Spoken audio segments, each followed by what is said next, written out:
নতুন পাকিস্তান এসেছে বাংলাদেশে, 6 জন নতুন নতুন ক্রিকেটার আছে তো এখানে। এই একটা সুযোগ, আপনার দারুণ একটা সুযোগ এই পাকিস্তানকে নাস্তানাবুদ করা ঘরের মাঠে, এবং আমাদের র্যাঙ্কিং এর একটা ব্যাপার থাকবে ওয়ার্ল্ড কাপে যাওয়ার জন্য। 11 বছর আগে 2015 যে পাকিস্তানকে আমরা পেয়েছিলাম, সিরিজ হারিয়েছিলাম, সেই সিরিজে কিন্তু আমাদের নবযাত্রা হয়েছিল ওয়ানডেতে। সৌম্য সরকার, নাসির হোসেন, সাব্বির, এদেরকে আমরা নতুনভাবে পেয়েছিলাম, এবং আমার মনে হয় এই সিরিজ দিয়েও আমরা সেই নবযাত্রার এই 2.0 বলতে পারি যে আমাদের আরেকটা শুরু হোক ওয়ানডে সিরিজ। পরিসংখ্যান, দুই দলের পরিসংখ্যানে বাংলাদেশ পিছিয়ে থাকলেও রিসেন্ট পাস্টে বাংলাদেশের পাকিস্তানের বিপক্ষে জয়ের একটা সুখস্মৃতিও আছে।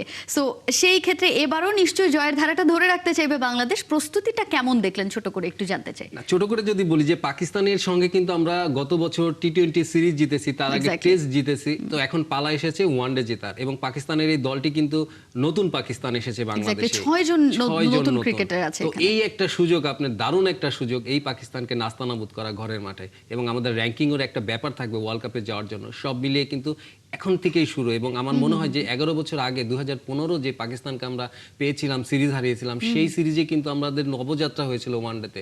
সৌম্য সরকার, নাসির হোসেন, সাব্বির, এদেরকে আমরা নতুনভাবে পেয়েছিলাম, এবং আমার মনে হয় এই সিরিজ দিয়েও আমরা সেই নবযাত্রার এই 2.0 বলতে পারি যে আমাদের আরেকটা শুরু হোক ওয়ানডে সিরিজ।